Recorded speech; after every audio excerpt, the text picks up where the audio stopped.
Olá, você acompanha agora os principais destaques internacionais dos últimos dias. O Hit Notícias Mundo está no ar. E eu abro essa edição com uma boa notícia. O mecanismo COVAX vai enviar entre meados de fevereiro até o final de junho mais de 35 milhões de doses de vacinas da AstraZeneca para a América Latina e Caribe. Também serão enviados cerca de 378 mil doses da vacina Pfizer para 4 países da região. O Brasil está entre os países que vão receber os imunizantes. A Organização Pan-Americana de Saúde explicou que 36 países e territórios da América Latina e do Caribe que participam da aliança COVAX foram notificados sobre esta primeira fase de entrega da vacina desenvolvida pelo laboratório britânico AstraZeneca e pela Universidade de Oxford. 4 países, Bolívia, Colômbia, El Salvador e Peru, também receberão 377.910 doses da vacina desenvolvida pela farmacêutica norte-americana Pfizer e pela alemã BioNTech. Este é um programa piloto global de distribuição antecipada. A OPAS, o escritório regional da Organização Mundial da Saúde, disse que a vacina AstraZeneca Oxford deve receber a aprovação da OMS para uso de emergência nos próximos dias. A vacina Pfizer-BioNTech já recebeu luz verde para uso emergencial. A OPAS estima que a região das Américas precisará vacinar cerca de 500 milhões de pessoas para controlar a pandemia de Covid-19. O mecanismo COVAX é uma aliança global de atores públicos e privados lançada em junho de 2020 para a aquisição e distribuição equitativa de vacinas contra a Covid-19. A meta é fornecer vacinas para pelo menos 20% da população de cada país participante. Na América Latina e no Caribe, 37 países vão receber vacinas por meio da COVAX, dos quais 27 o farão com financiamento próprio e 10 o farão gratuitamente devido à sua condição econômica ou ao tamanho de sua população. E segundo a Organização Mundial da Saúde, o Brasil deve receber mais de 10 milhões de doses de vacina contra a Covid-19 pela COVAX. A entrega das doses da vacina de Oxford deve começar no final de fevereiro.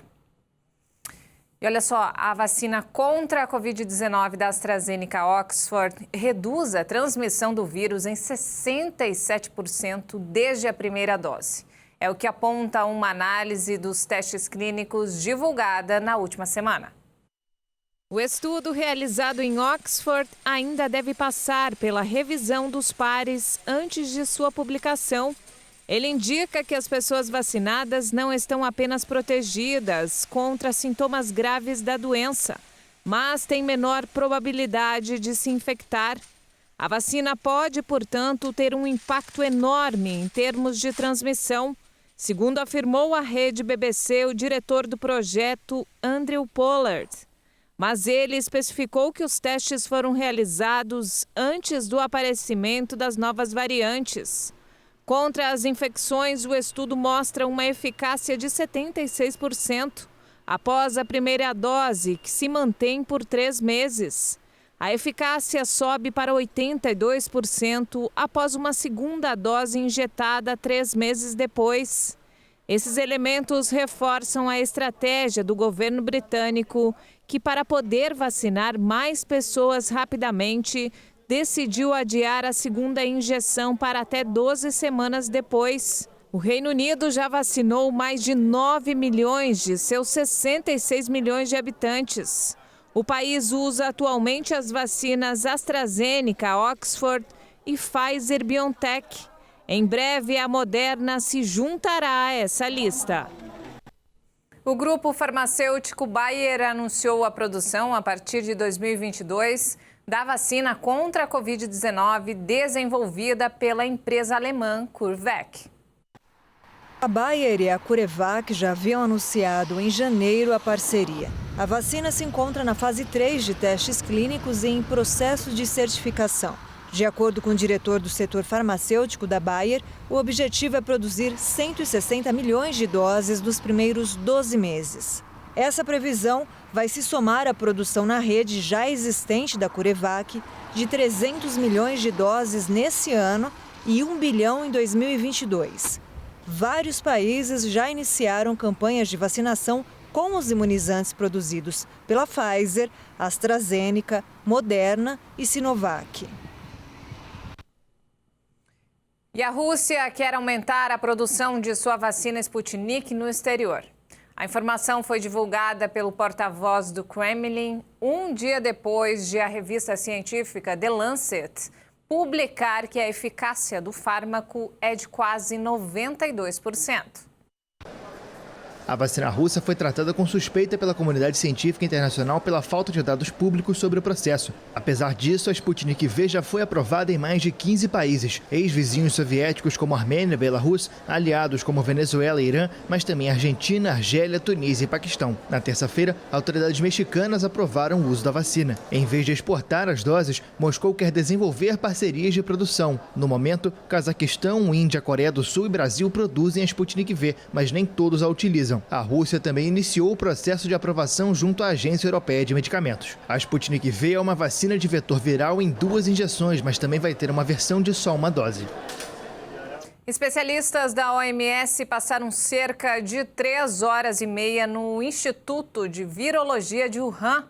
Eles estudam uma série de teorias sobre um suposto vazamento de laboratório como uma possível causa para o primeiro surto de coronavírus no final de 2019. A equipe de especialistas da Organização Mundial da Saúde deu início à investigação sobre a origem da Covid-19.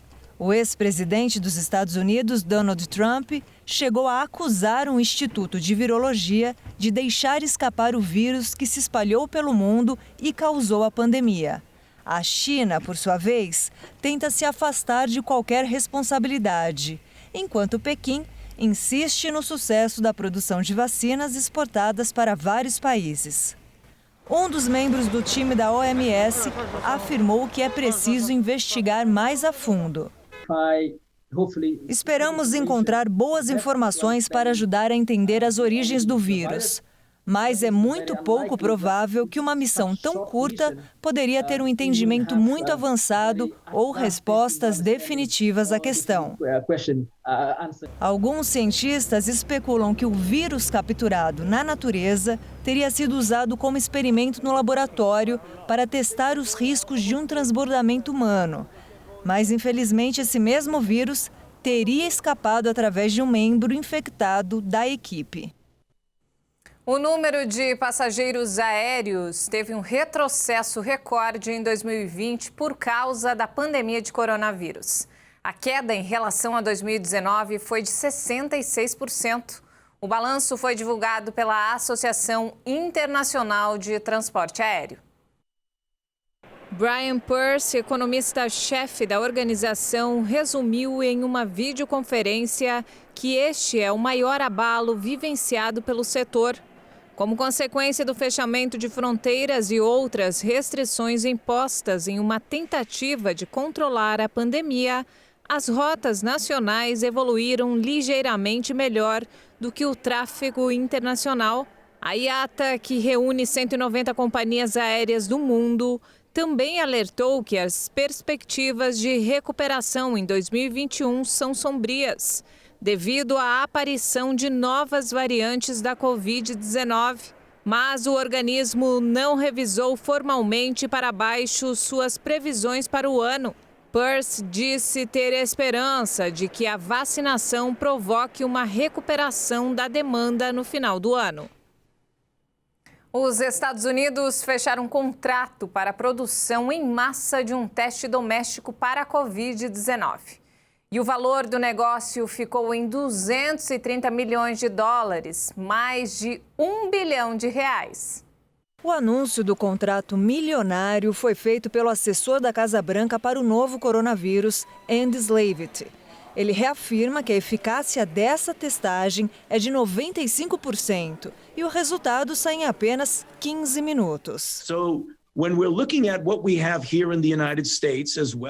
Estou entusiasmado em anunciar que o Departamento de Defesa e o Departamento de Saúde e Serviços Humanos concederam $230 milhões à Ellume para escalar a fabricação deste teste fácil de usar.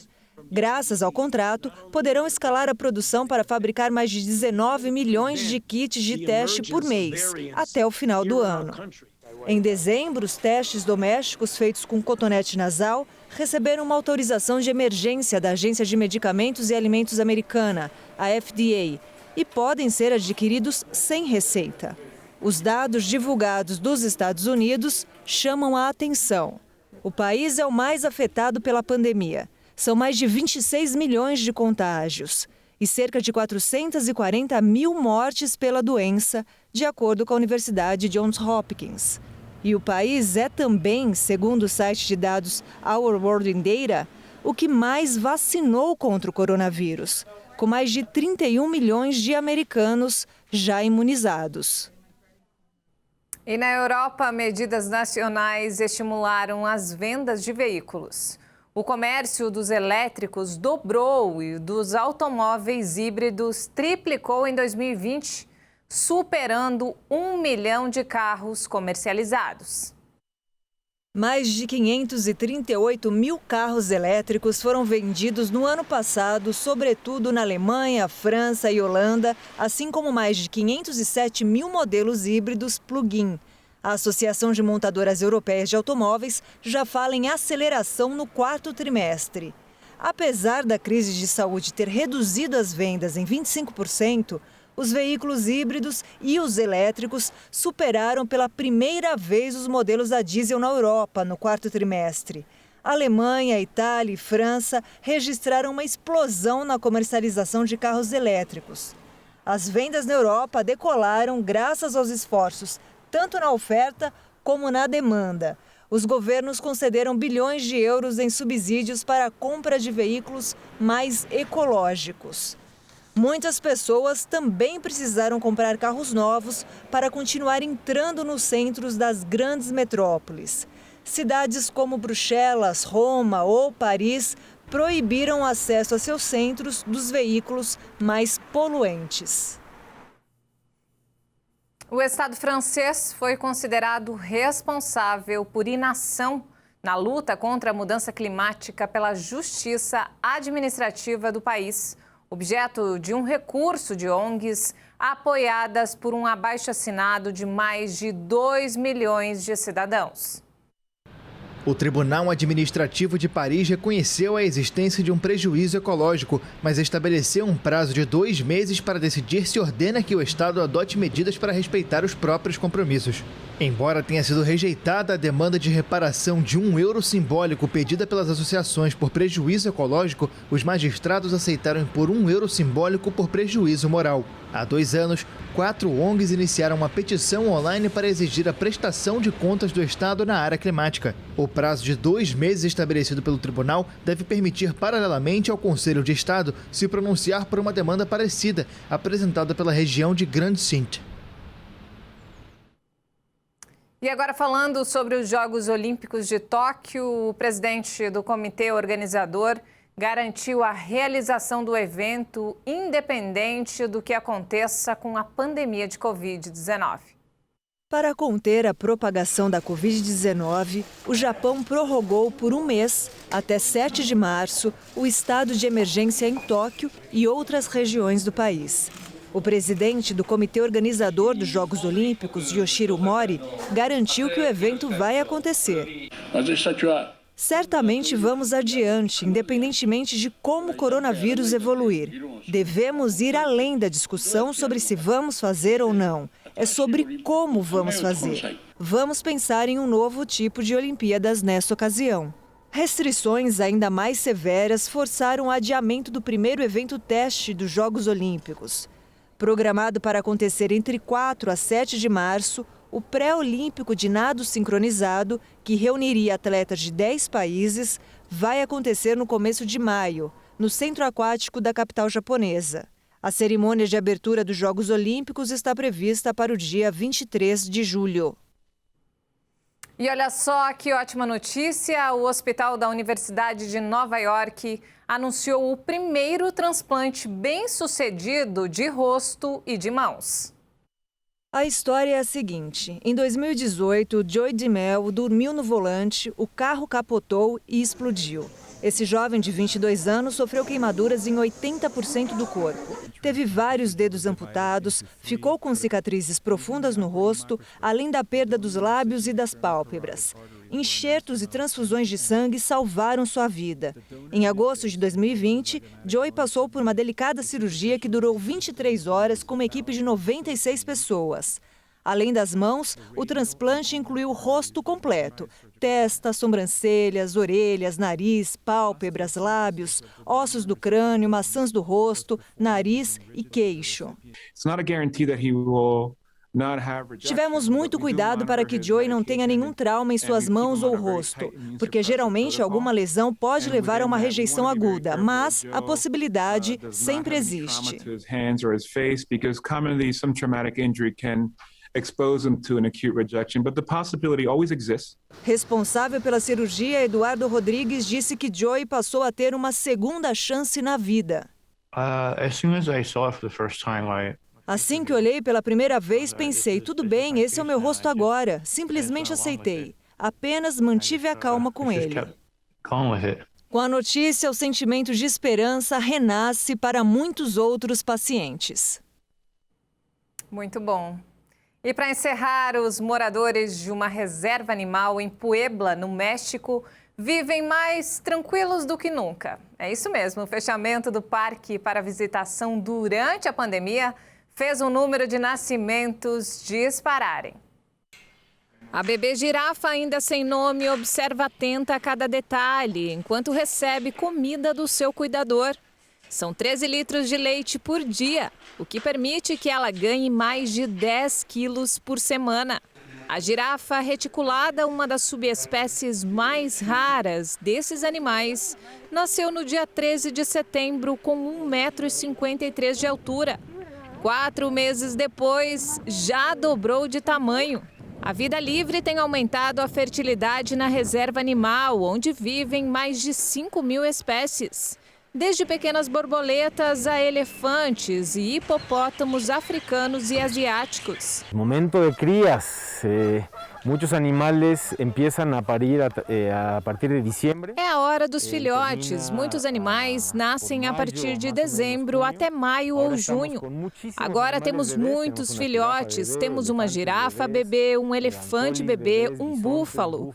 E estamos ansiosos para o nascimento das águias. Temos 2 pares de águias incubando ovos.